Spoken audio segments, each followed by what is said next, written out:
pessoal que segue o Lean Dealers Talk Flow, um canal de comunicação que a gente fala de Lean, de concessionárias, de clientes, de processo e, como o nome diz também, de fluxo.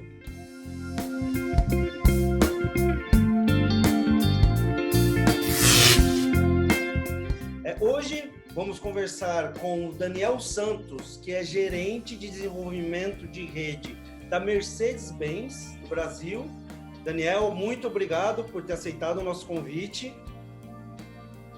Obrigado o convite, obrigado pela oportunidade, Ney. É um privilégio poder estar aqui nessa conversa, que eu tenho certeza que vai ser muito enriquecedora para todos nós. Legal. E vamos falar também com o Wagner Agostinho Júnior, que é gerente de excelência operacional também na Mercedes-Benz do Brasil. E quando o Daniel me apresentou, ele falou que era o gerente Lean. Então, eu imagino que é a pessoa responsável aí por distribuir as sementinhas de Lean pela rede e pelos processos da Mercedes-Benz do Brasil. É isso mesmo, Ney. Obrigado pelo convite. É uma honra estar aqui com você. Espero poder contribuir aí nessa entrevista com esse canal. Legal, muito obrigado aos dois. Primeira pergunta do nosso bate-papo aqui. O Lean parece natural numa linha de montagem. Quando a gente visita uma linha de montagem e a gente vê todos aquele fluxo acontecendo, isso parece muito natural. As pessoas falam de Lean, falam de A3, falam de melhoria contínua com naturalidade. Isso não é verdade nas redes de concessionárias. Então, a primeira pergunta é se vocês acham que é possível implementar uma cultura Lean numa empresa que presta serviços como, por exemplo, uma concessionária, que a gente está falando aí de pós-venda, de venda de serviços. É possível? Acho que eu posso começar. Eu acredito que sim, é totalmente possível, principalmente se a gente enxergar o Lean como uma filosofia, não apenas como um conjunto de ferramentas. Então, a gente vê que nos últimos anos está muito comum colocar o Lean, por exemplo, na área da saúde, na área de varejo. Então, é totalmente possível e sempre que você tem um processo e tem pessoas, eu acho que o Lean se enquadra, porque você usa a filosofia para melhorar continuamente o seu processo. Então, isso serve para qualquer lugar, qualquer tipo de negócio. E além das pessoas e do processo, a gente tem a figura mágica, né, do cliente, né? Então, sempre que a gente tiver o cliente interagindo com os nossos processos, com as nossas pessoas, pensar e implantar uma cultura que vai tentar os gargalos em ganho de eficiência e tudo mais, eu acho que faz todo sentido, sim. E implantar isso em rede de concessionária, eu acho que é super importante. É a minha segunda pergunta, Daniel. Vocês acham que é imprescindível? As concessionárias precisam se transformar? Você acha que esse modelo que a gente conhece há tanto tempo é um modelo sustentável? Ou você acha que precisa haver uma mudança aí?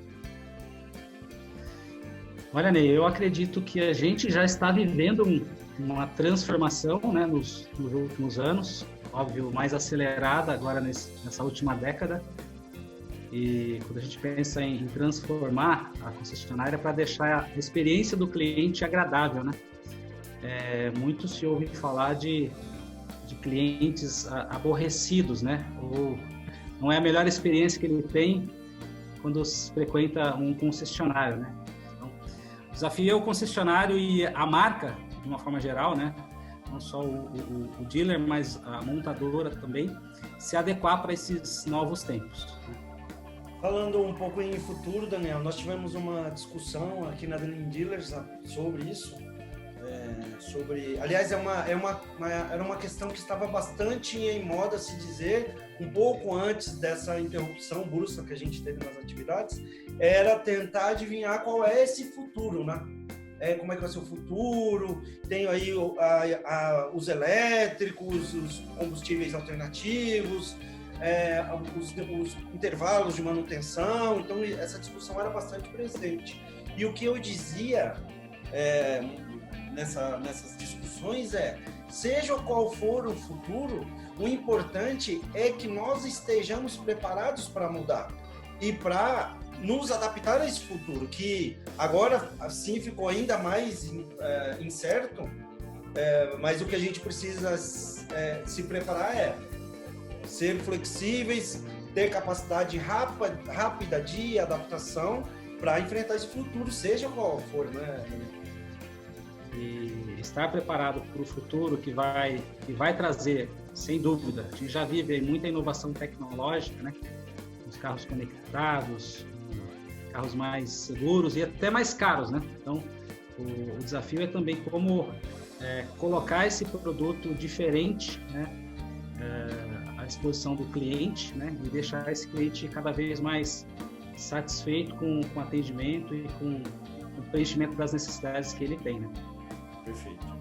E qual é o papel que a montadora deve ter? E a minha pergunta aí é porque, tradicionalmente, o papel da montadora, frente à sua rede de concessionárias, e eu não estou falando de uma marca específica, mas normalmente esse papel é de comando e controle. Então, o papel da montadora essas são as regras que vocês têm que seguir a partir desse momento que nós assinamos aqui uma concessão.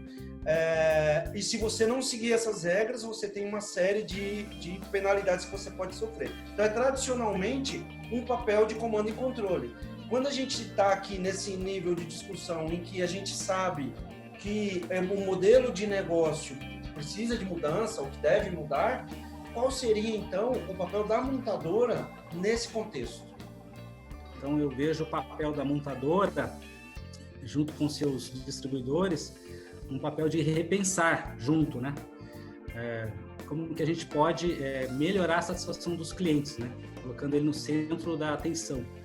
Então, eu estou dizendo de identificar quais são os processos, as metodologias, os padrões que, de fato, têm valor percebido para o cliente, né? Então, pensando no universo de montadora, é uma transformação gigante, né? Que envolve um histórico, que envolve uma mudança de cultura, muitas vezes, de mindset e de pensar junto, né? Estou falando de co-criar mesmo, de discutir o futuro, não de uma determinada empresa só, mas da marca, né? Tendo aí o futuro à nossa frente, como que a gente pode ser perene junto com a rede de concessionários. Obviamente, mudanças nesses padrões, nessas metodologias e nesse papel também que você mencionou de poder concedente, de concessionário, elas vão ser associadas. Então, acho que vem mudança para os dois lados, né? Mas todas elas motivadas pelo cliente. Eu acho que esse que é o ponto importante aqui, né? Então, repensar todo esse padrão, a forma de atender o cliente, de uma forma que seja prático, que seja ágil para o cliente e que elimine aí as travas do caminho. Legal. A Mercedes-Benz atua em diversos segmentos aí. A gente tem os famosos carros de luxo, tem os super esportivos aí também nos carros de luxo, que a gente vê agora até o fim do ano, todos os domingos nas corridas, né? Como o safety car lá na frente, nas duas primeiras posições também.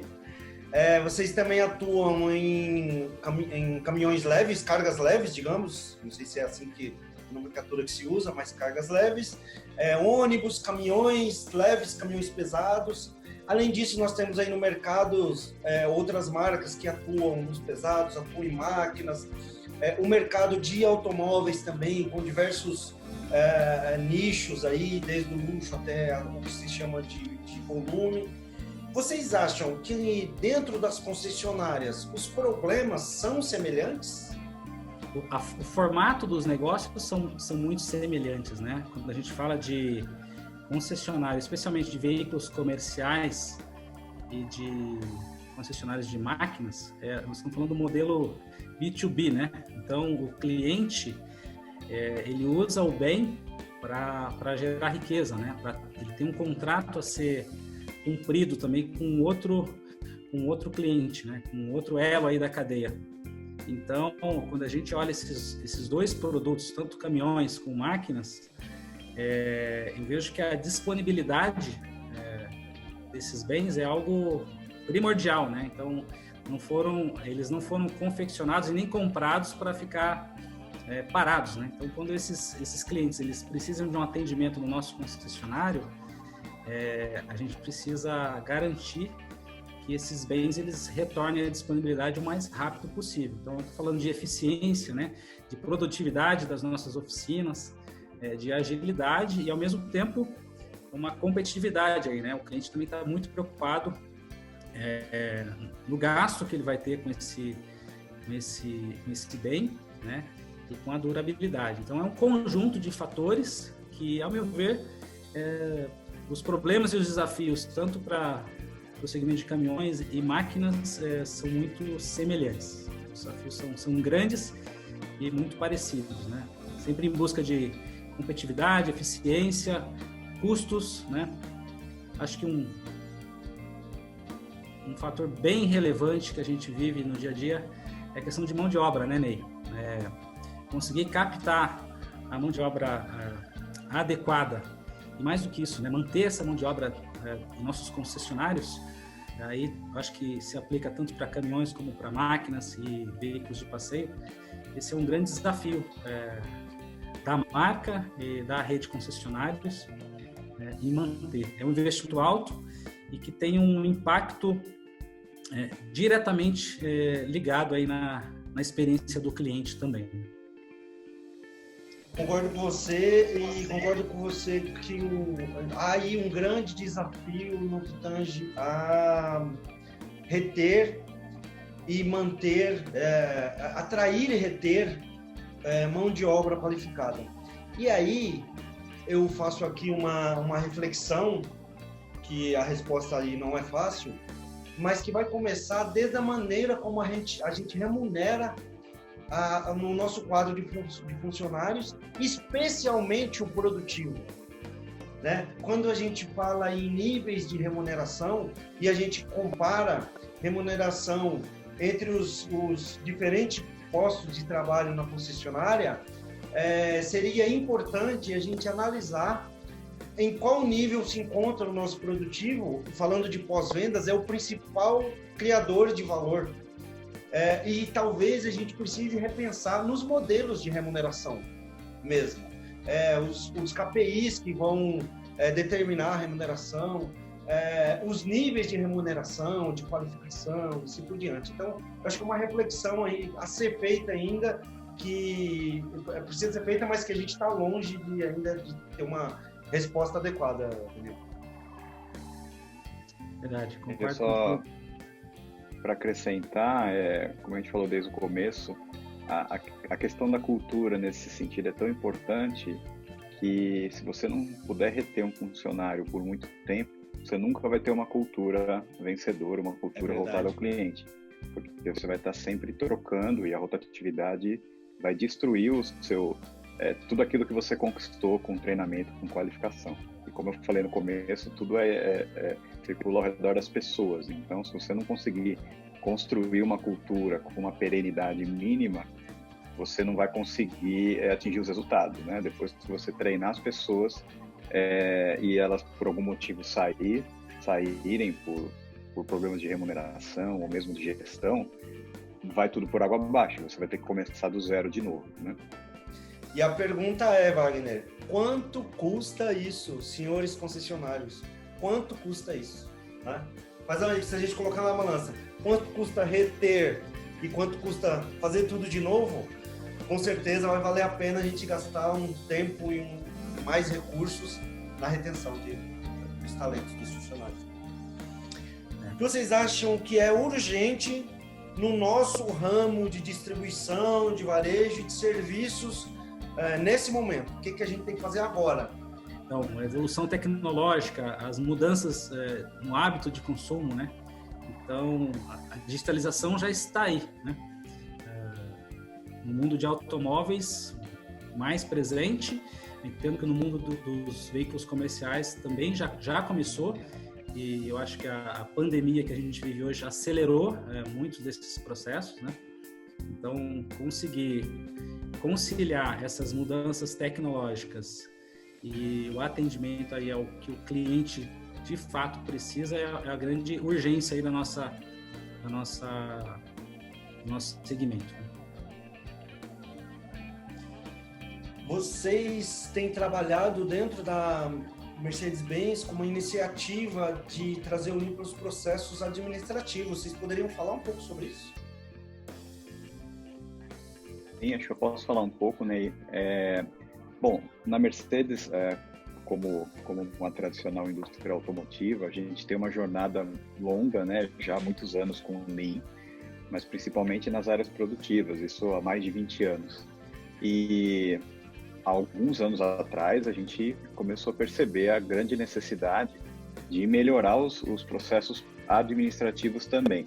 Até porque a gente começa a enxergar que as oportunidades no mundo produtivo, elas começam a ficar mais difíceis de ser atingidas, né, de ser obtidas. E o lado administrativo, ele tem muitas oportunidades. O número de pessoas envolvidas, o número de processos, o número de informações que a gente lida todo dia é gigantesco, tem crescido cada vez mais. Então, nos últimos anos, a gente tem começado a olhar, a gente começou a olhar para esse lado, e a gente tem uma filosofia na empresa nos últimos anos, temos buscado desenvolver muito as pessoas da companhia para poder permitir que o conhecimento sobre o Lean se expanda e que a gente não dependa só de um time pequeno de deuses, consultores, que eles possam resolver os problemas. Então, a gente buscou construir programas de qualificação e muito conteúdo motivacional, muito input lá da nossa liderança, para mostrar para toda a companhia o quanto o Lean e a cultura Lean é importante para nós. Então, a gente começou a construir programas de qualificação para o mundo administrativo. Hoje a gente tem programas de alguns dias, até algumas semanas, de qualificação para o pessoal de vendas, para RH, para a área financeira, e onde a gente ensina a essas pessoas a serem agentes de transformação, agentes de mudança dentro dos seus próprios departamentos. Então, a gente treina, por exemplo, alguém lá de vendas para poder atuar dentro da sua área de conhecimento. A gente da área de Lean não tem tanta expertise nesse assunto quanto o próprio time de vendas, por exemplo. Então, isso tem crescido ao longo dos anos, a gente tem feito disso um processo contínuo, e hoje a gente faz, olhando a empresa como um todo, a gente faz 400 kaizens por ano. A gente coleta ideias dos colaboradores, a gente está com 12 a 13 mil ideias por ano também dos colaboradores. E isso tem crescido. Acho que o mais legal é fazer com que as pessoas se desenvolvam para que essas pessoas possam enxergar desperdícios e possam combater os desperdícios na própria área e não precisar levantar a mão e falar, olha, eu preciso de ajuda. Se elas precisarem de ajuda, temos também pessoas com uma qualificação mais elevada, com mais tempo de experiência, que podem ajudar. Mas a gente percebe que 80%, 90% dos problemas são problemas médios a pequenos que podem ser resolvidos lá na hora, com um pequeno kaizen dentro do próprio departamento. E então, a nossa busca como área de Lean sempre foi não ser um gargalo para a companhia, e sim garantir que o conhecimento se expanda para que ele seja utilizado quando necessário, e não quando a gente puder. E isso tem sido o ritmo, o tom do modelo de melhoria que a gente utiliza. Nas áreas produtivas, muito mais maduro e mais fluido, e nas áreas administrativas tem sido consolidado nos últimos 3 a 5 anos, já com bons resultados. E o bacana, né, Wagner, é que os funcionários, eles se engajam, né, os funcionários das próprias áreas, eles se engajam para identificar nos processos internos onde tem potencial de melhoria, né, e eles mesmos encontram as soluções e passam a ser, como o Wagner falou, embaixadores dessa cultura aqui dentro da nossa empresa, né? Então, eu tive a oportunidade de participar de algumas sessões de Lean, alguns projetos aqui administrativos, e foi bem nítida, né? a satisfação dos funcionários enxergando o antes e o depois desses processos, e a clareza que principalmente o depois trouxe para eles no desempenho das funções. Então, tem claramente uma satisfação e um engajamento direto aí dos funcionários envolvidos no administrativo. E é o que está explícito aí no princípio de respeito ao indivíduo, quando você empodera o seu colaborador, o seu colega de trabalho, para que ele possa pensar sim em soluções, e normalmente é ele que conhece as melhores soluções. O resultado é esse. É bonito de ver as pessoas envolvidas sabendo que realmente fazem parte da companhia, realmente são donas dos seus processos e que podem contribuir. Eu fico emocionado porque é bonito de ver isso, o envolvimento de todos, né? Muito legal.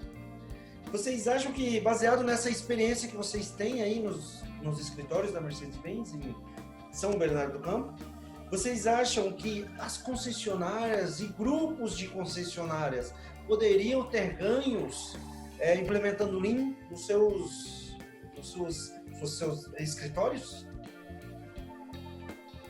Sim, sem dúvida. Como eu já comentei, eu acredito que o Lean como cultura, como filosofia, ele cabe em qualquer tipo de negócio. Onde tem um cliente, um colaborador atuando em um processo, que é em todo lugar, a gente pode sim colocar isso como um método, uma metodologia.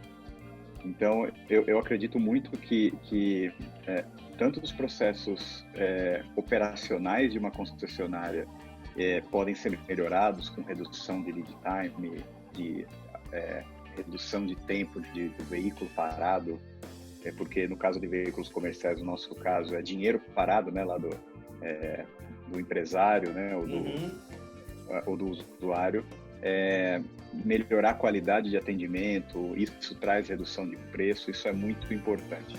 Quando você olha o lado administrativo das concessionárias, é a mesma coisa, porque no fim das contas tudo cai na direção do cliente, reduzir o tempo de compra e chegada de peças, melhorar a gestão de estoques, a gestão de melhorar o processo de faturamento, reduzir o prazo de emissão de documentação, melhorar o contato e agilizar o contato da área lá de venda, de contato com o cliente, com os clientes, de repente lembrando de uma data de revisão ou buscando a melhoria da satisfação. Ou seja, todas as etapas do processo podem ser melhoradas, desde do RH, financeiro, as áreas de compras, as áreas de contato com o cliente. Eu acho que todas têm potencial, porque todas são um processo e a filosofia Lean, no fim das contas, é a busca pela perfeição, a busca pela melhoria contínua em busca da perfeição. Então, se um processo ele está há muito tempo estagnado, ele pode ser melhorado. Se ele foi melhorado ontem, logo você já vai poder melhorá-lo de novo. Isso serve para qualquer espécie de processo. Então a resposta, em resumo, é sim. Eu acho que tem muito potencial em todas as esferas de um modelo de concessionária. A sua resposta, Wagner, não foi só sim, foi claro que sim. Obviamente sim, sem dúvida. Bom, estamos chegando ao fim do nosso bate-papo e aí eu queria perguntar para vocês dois agora, baseados em tudo que falamos até agora e nas reflexões que fizemos, o que vocês deixam aí de mensagem para quem está nos assistindo no nosso encontro? Bom, eu primeiro encorajaria a todos que nos assistem e que nos ouvem a acreditarem no processo de Lean, né?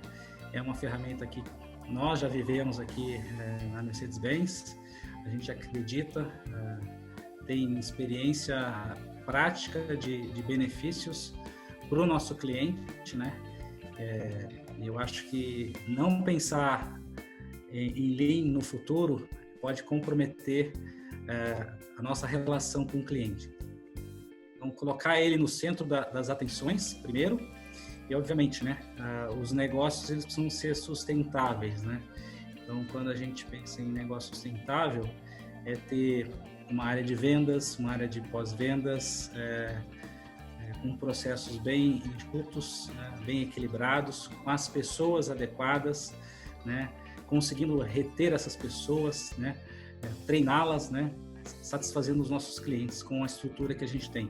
Fácil não é bem difícil, né, mas eu acho que existe um caminho, né? E a gente tem experimentado esse caminho, né? De pensar juntos, de construir novos processos, de estar aberto para repensar os processos e a maneira como a gente lida com o nosso cliente junto com os nossos parceiros. Então, minha palavra é de encorajamento para aqueles colegas do setor que enxergam desafios grandes, mas tem boas ferramentas, né? E uma delas é o pensamento Lean, é a cultura Lean. Acho que também, na mesma direção do Daniel, eu daria uma palavra assim de encorajamento, de incentivo para que as pessoas e as empresas que ainda não começaram essa jornada, que nunca é tarde para começar, se você não sabe por onde começar, busque ajuda, busque conhecimento externo, se for o caso, porque em algum momento você vai estar apto a andar sozinho e é uma jornada de aprendizado. A gente ainda aprende hoje, a gente já teve altos e baixos, mas quando a gente percebeu como empresa que a chave estava na cultura, essa foi a virada do jogo para nós. Então eu acho que essa jornada também pode ser vivida por qualquer empresa e todo momento é um momento de começar. Então o que eu digo é, sim, busque apoio se for preciso, comece pequeno, comece com pequenos projetos, olhe onde mais dói no seu negócio. Se você percebe que você está perdendo dinheiro em algum lugar, busque ajuda ali, faça um processo, uma melhoria ali. Assim que você melhorar ali, você já vai perceber que vai ter oportunidade em outro lugar e aí você vai avançando. É sempre hora para dar um primeiro passo. É isso. Puxa, que legal, muito legal falar com vocês. Agradeço imensamente a disponibilidade mais uma vez. Tenho certeza que se a internet deixasse, a gente ficaria mais algumas horas aqui falando, né? Mas a gente precisa ser mais conciso aí na velocidade de hoje. Para você que nos acompanhou, assista os outros vídeos, nos acompanhe nas redes e mandem perguntas aí para o Wagner, para o Daniel, e o caminho para eles, vocês mandarem.